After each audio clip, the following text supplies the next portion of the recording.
Hi, I'm Vikram, this is my wife Kyla, and we're in Japan. We last visited Japan on our honeymoon years ago, and we fell in love with it. I also didn't record any of it.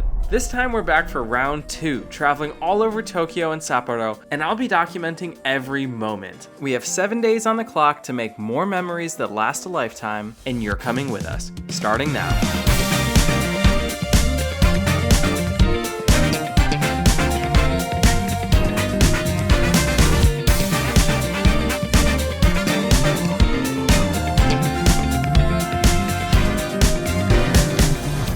On day 1, Tokyo met us with a ton of rain, but that didn't stop us from immediately heading to our favorite ramen spot in the world, Ichiran. This place holds a special spot in our hearts. Last time I cried at the first bite. It was that good. You select what you want at this kiosk, get your tickets. Kyla got a lot of them.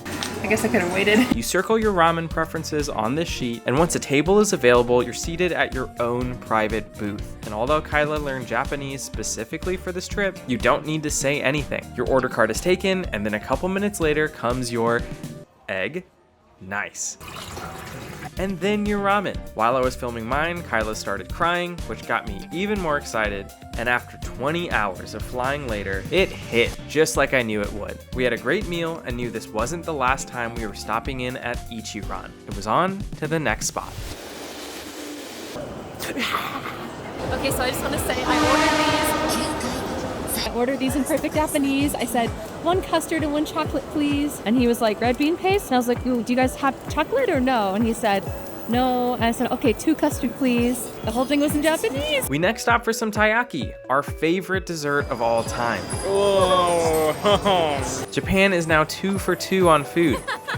After dessert, it was getting late, but before our first night ended, I had to go see one more thing. This giant Gundam. I'll be real with you, every time I see one in person, it's a top 3 moment in my life. I love Gundam. Last time I saw the one in Yokohama, but this one is even more sick. That one moved, but this one transforms. I have more than 50 videos of this 2-minute light show. That ended our day 1 in Japan. It's on to an even bigger day tomorrow. It is breakfast time. Where we head to? Oh, we're headed to a konbini, which is convenience store, to get some onigiri or other little snacks to carry around. First stop of the day, Lawson, our favorite konbini. Picking 1 or 2 things is always insanely difficult here when everything is good. Kyla went for the pickled plum onigiri, and after a lot of debate, I settled on a classic egg sandwich. These are the choices for today. Kyla practiced some more Japanese, and after a quick couple bites, it was on to asakasa.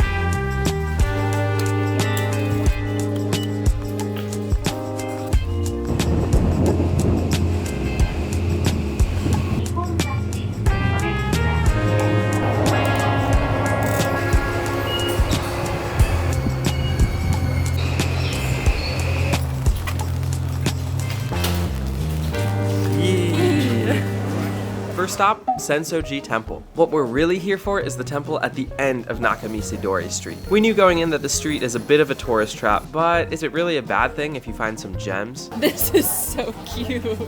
I'm so excited. Oh, we gotta get this too. One of the goals is to get something for Nami, but I think we also gotta get Nami with the bandana too. Oh my goodness. gosh. There's one with a diaper. So excited. We need to get one of these for our house. Hey, they do have premium chocolate here. I knew it. Vikram and I were walking down this mall and we went, Kore hitatsu to, hai, kore hitatsu wo onegaishimasu. And then we ran into some apple pie. Really classic. So I got a chocolate pie, Kyla got an apple. This is the #1 apple pie in the world. Is Because it? they added custard, so. After a quick pie break, it was back on the road to the temple, but one last shop caught our eye. These are all dog toys. Nami would rip this up, but I'm thinking about it. I ended up settling on this one. After a couple more minutes, we finally reached the entrance to the beautiful temple, Sensoji.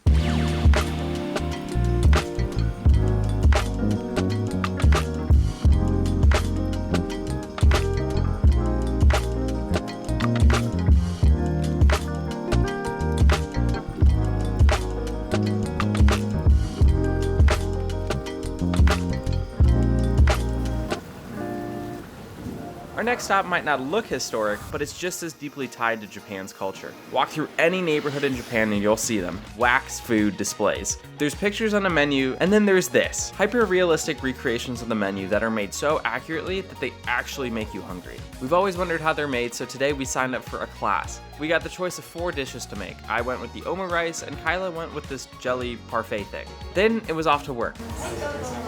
The base of my omurice was actually pre-made mold, but I had to do some heavy lifting to get it to look good. We got all the ingredients laid out just like we were gonna actually start cooking, and just like real cooking, I had to measure it out. I threw in some onions, chopped up some chicken, and mixed it all together in some sauce. This looks so good, I want to eat it. I laid it in, and then finished it with a drizzle of ketchup. That then went in the oven while I watched Kyla finish up hers. 2 cups of liquid. First she made a jelly base, which looked crazy. Then she added in some whipped cream, ice cream, cornflakes, bananas, strawberries, and 2 Pockies. It's finished. And after some baking, we received our final dishes, which turned out amazing. Such a cool experience, and now we just gotta hope they make the trip home without breaking. That was a hit. It was a hit. A hoot and a half. I have my omurice in a plastic bag. It got me in the mood for some omurice, so that's what we're gonna do next. Kyla was hitting it on the Japanese, and they were having full conversation. Oh, there goes my umbrella.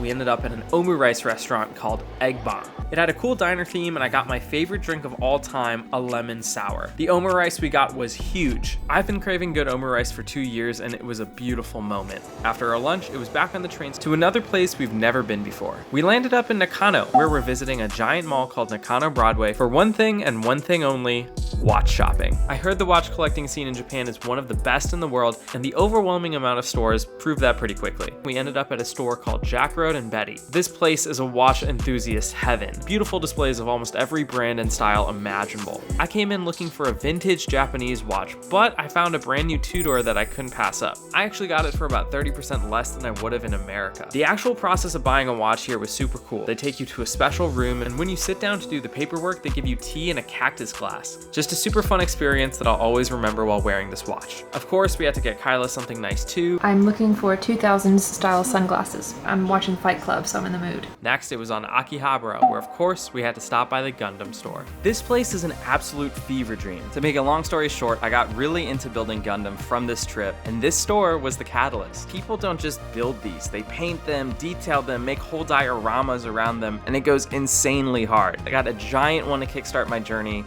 and it immediately took up this much suitcase space. After a quick stop in Ginza, it was on to the final stop of the night, Team Lab Borderless. Last time we went to Team Lab Planets, which was a lot more about physical interactions. This was more of a moving art gallery. The whole premise is that the art is constantly in motion and no room is ever the same. There's no directions anywhere, and the whole thing really does feel borderless. Lots of beautiful art and whatever this is. I took some nice pics of Kyla, and she took this of me. We hung out for a bit longer, and then the exhaustion of this massive day set in. So we grabbed dinner at a spot near a hotel which had incredible yakitori, a sweet treat, and then that was it for day 2.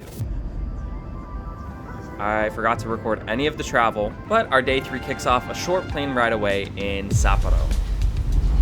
We landed up in Odori Park, where we kicked off the next leg of our trip. This area is filled with lawns and fountains, and since Sapporo is so much further north than Tokyo, even though it was the middle of a hot summer, it felt like fall here. It's our first time here, so we spent a good while taking in the sights and sounds, but before we really got moving, we had to try some classic Hokkaido milk ice cream. First bite of Hokkaido milk, or lick, I don't know. It's really good. That's really good. It has like a hint of cheese to it, like it's cream in its most classic form. And this is what I would think cartoon raw milk would taste like. Yeah. It's really drippy. We're gonna be here for a little over 24 hours. We don't really have too much of a plan on what we're doing. We're starting with ice cream. We might go up this tower at some point. Past that, we're just gonna take you along with us. I can't stop the recording. Next, it was up the famous TV tower. We took a minute to find the entrance. We're going to the 3rd floor to talk to somebody about how to take an elevator up, but we've been going upstairs for like 6 floors. There's 64 more steps to the 3rd floor. But after some much needed encouragement, we finally got there. Immediately, I was a fan of this guy. And after an elevator ride up, we were at the top. It was in this moment I truly appreciated how beautiful the city is. There's nothing I love more than well-designed urban planning with nature flowing through a city. Okay, I lied. I do love Kyla and the tower mascot more. Maybe because we have the same hair. So we're done with the tower. Now we're gonna just kind of go down that whole line of Odori Park and just try and find somewhere to eat.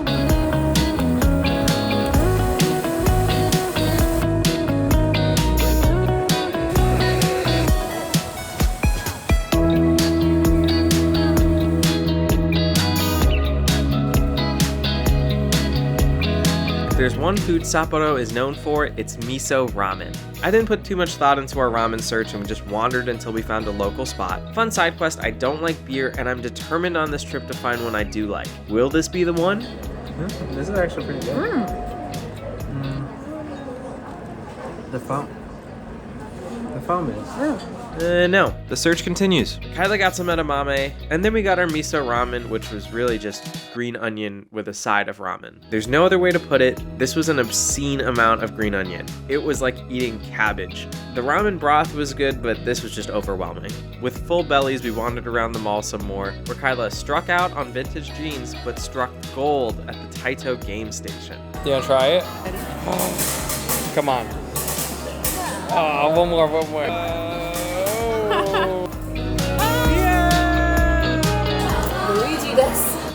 Nice. I didn't do that great. We then took a stroll downtown and of course ended our day in the comfortable arms of Lawson. Okay, good morning. It is day 2 in Sapporo. We're kind of in the middle of nowhere. This is a random town called Shinrinkoen, or at least that's what the sign says right here. It's about a 30-minute walk to where we're going next. We're going to an American town. It looks like colonial houses. We saw it online, thought it'd be interesting. Sapporo was kind of built like that. The whole city is kind of in a grid. They brought in foreign experts to kind of design and plan the city. This is kind of a historic town that they set up to show how that influenced the rest of Sapporo. We haven't been out to the countryside, so I can't really say what that looks like for the rest of Hokkaido. We're here to learn, so we're kind of just gonna walk through the town. We're excited. Yay!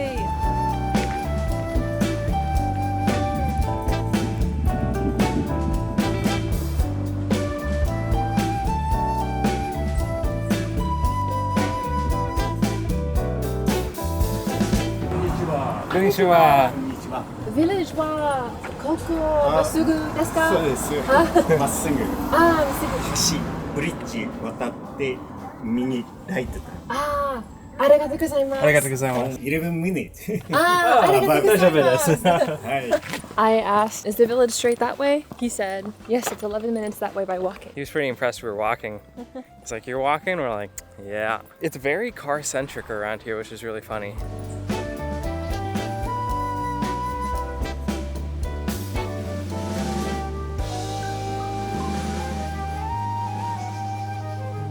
We have arrived. We're here. That took way longer than 11 minutes. I wonder if the dude was sprinting when he came here. What does the sign say?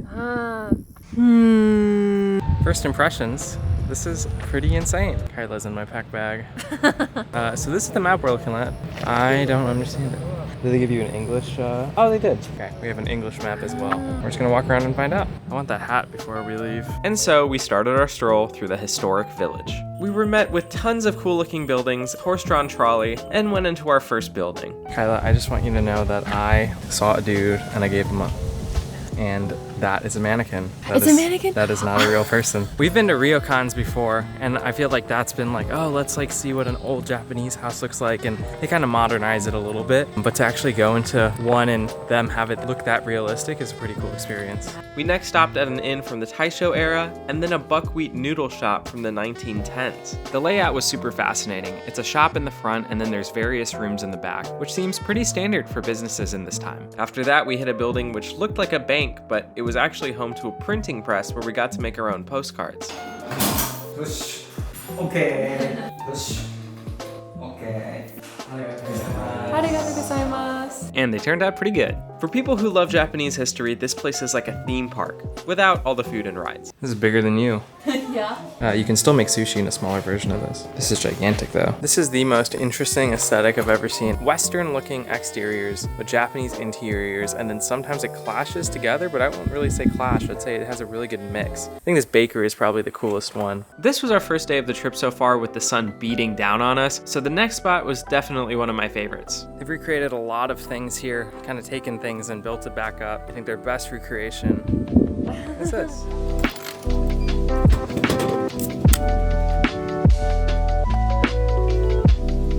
Coke Zero in other countries, they have a different recipe or something. We had in Italy, they have these skinny cans. Maybe it's a skinny can, but it's just so good. So good. And so, recharged off some CZ, the journey continued. We spent hours here, but just to hit the highlights, our first stop was the fishing village, where we looked at a 1920s family house. After that, the farm village had a super classic barn complete with plastic cows and optional milking. I thought the mountain village was awesome. It had a woodcutter's shanty, which looked a lot like a Viking longhouse. And then finally, we stopped at a 1930s judo gym. This is about the size of my jiu-jitsu gym on this side. There's this whole other side as well. This is gigantic. This is a bit too sweaty to practice in. I think if I did jiu-jitsu in here, I'd gas out after like 2 minutes, but it's very cool.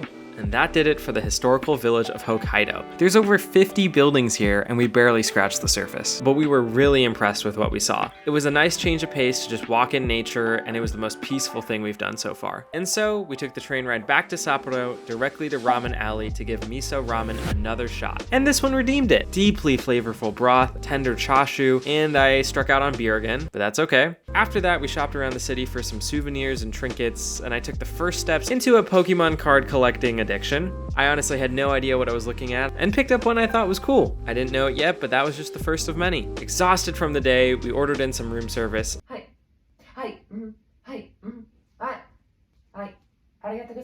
And closed out a very fun day 4. The next day started early as we headed back to Tokyo. The first thing we did was run to Lawson to get a stamp book, because while scrolling TikTok last night, we learned that most train stations in Japan have stamp tables. Here you can collect stamps from everywhere you go. So we got our first 2, and then it was on to the airport. There I picked up the latest edition of One Piece, and we stopped by a Hokkaido milk stand where we got milk and milk bread. It was the softest bread I've ever had. Around 3 in the afternoon, we landed up at our hotel outside of Disney, and it was time for a half day at the park.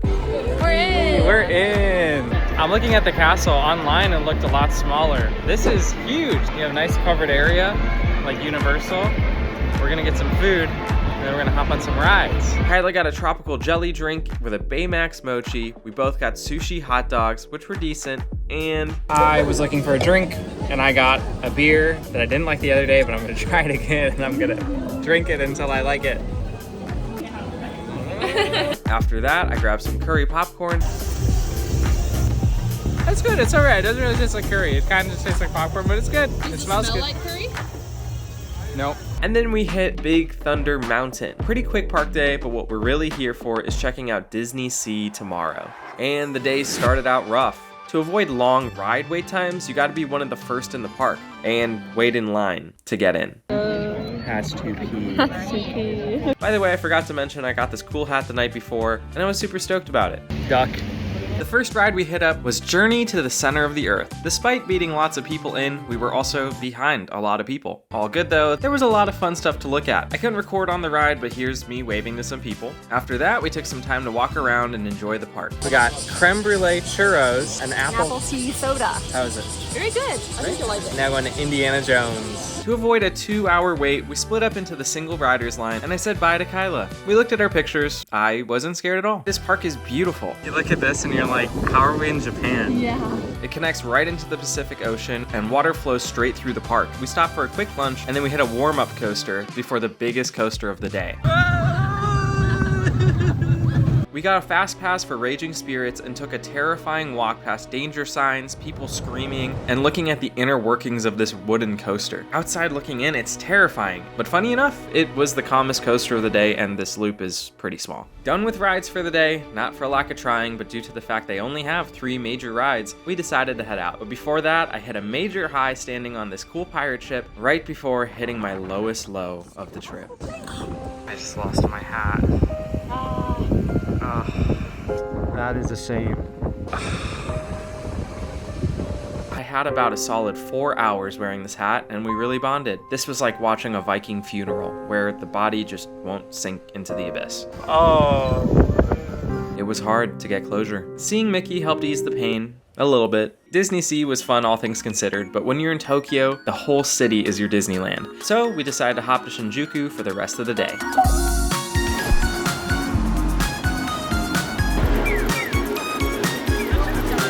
Surprisingly, it took us 6 days to finally get some Wagyu. We stopped to get gyukatsu, or hot stone Wagyu, at one of our favorite spots. They bring you fried katsu, and you can cook it to your preference. For both of us, it was around $40 total, which made it even better. We made some new friends, and now we're on to our favorite arcade, to me, in the world. It's very good. We're gonna play the drum game. Shinjuku is just as fun as ever. Next stop, Kabuchiko Tower, home to izakayas, dancing, the biggest gashapon selection I've ever seen, and most importantly, the drum game. This is our favorite game in existence. Not too much to explain here. You can just watch Kyla kill it. And I got a good sweat in too. The One Piece card game really exploded since the last time we were here. I grabbed a box of cards and then we hit up some gashapon. We like it. Ah, I got Edward Elric. Yeah. Orange Charizard. Sorry, say that one more time. Orange Charizard. Kyla's arcade win streak almost continued. Oh. I got so excited. And mine? Should have moved faster towards the... We're out of suitcase space anyway. Yeah. Still had yet to get off the ground. And then we just did a hyper shot, and I selected the smallest eyes version possible, but it ended up like this. They still somehow applied a giant eye filter, especially to Vikram. I love this arcade. The vibes continued outside with an impromptu dance battle, one of the sickest things I've ever seen. And the night finally slowed down with a stroll around Shinjuku. We armed ourselves with some Tokyo banana, went to sleep, and our second to last day came to a close. And so, here we are, the final full day. My goal is to create the perfect Japan day, one to carry home in our memories to last until the next time we visit. The day started out with a peaceful walk around the Imperial Palace. At 9 a.m., this is undoubtedly the most peaceful spot in all of Tokyo. We took a stroll through the park where we saw this incredible statue, almost as incredible as this ice cream. After a very long walk, we found out you actually can't get closer to the palace grounds than this, at least at the time, which was a flop, but not as big as a flop as taking a selfie fully covering the main gate. To continue our perfect day, we had to stop by Ichiran yet again for one final bowl of ramen. Did I cry? I'm not telling. We stopped at an arcade where Kyla's golden hands shone once again. There's no way, yes! And then we stumbled across this photo booth in the train station. Here you can take full-on headshots for only $8. Really need these in America. After that, it was on to Shibuya. Here we found a hidden gem where Kyla and I sat and watched the world go by, taking in everything. We scrambled through Shibuya and commenced the mandatory shopping spree. We hit the holy trinity, the Nintendo store, Jump Shop, and Pokemon Center before we went on to my personal heaven, the One Piece store. I went a little blind in here. And if you ever want to know what true joy looks like, you're looking at it. After that, I was actually able to find that Seiko I was looking for since day one, so the day just kept getting better. Almost as exciting, we both grabbed some Smeeskis. These are what are called blind boxes. Long story short, you have no idea which one you're gonna get until you rip it open. And as the sun started to set, we headed to Akihabara to end our perfect day at our favorite restaurant in all of Japan, only to find out that the whole building was demolished. We were crushed. But in the final hour, Kyla looked up into the sky and like the bat signal, we found that the restaurant had actually moved. It was meant to be. So we ran down the Crimson Halls and up to bat for the perfect Wagyu dinner. We threw on our bibs and we went to town. We ate more than you could possibly imagine and it was wonderful. We ended the day with our favorite dessert, this time a Magikarp taiyaki. Back at the hotel, we ripped into our Smeeskis, And it's got a little tummy. packed, and then said goodnight to Tokyo.